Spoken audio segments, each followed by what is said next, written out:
Hello everybody, I hope you're well.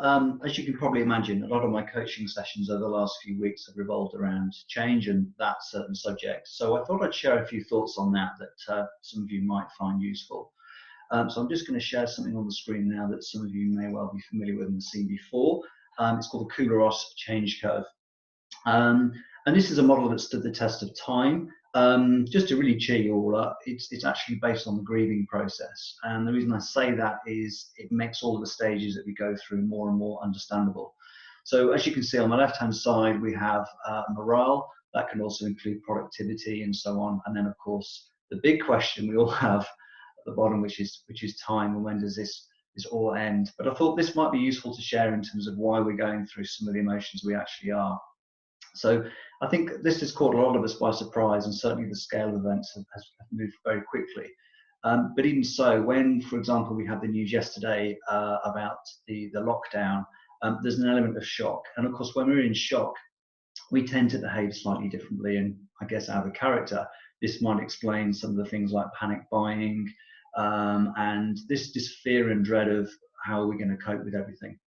We then move to this phase here of denial and disbelief. So can it be true? And particularly when we start talking to each other about things and we start looking into the media and looking for every bit of news, it can become quite overwhelming.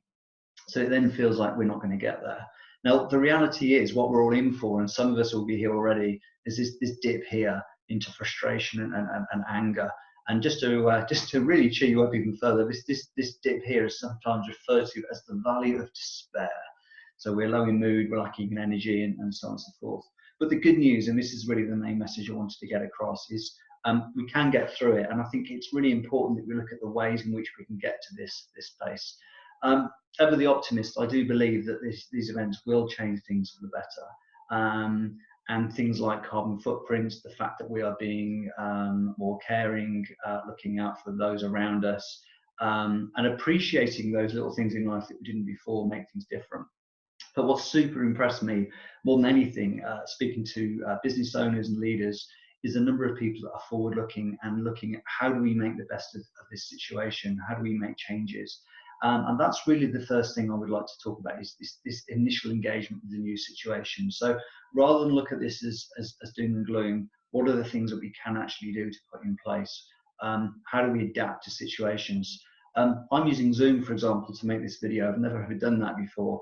I've delivered several workshops in the last week using Zoom. And yes, it's different, but I've been amazed at how accommodating and how engaging people have actually been with it. And actually it's something I'm looking forward to adapt as we move further from that perspective.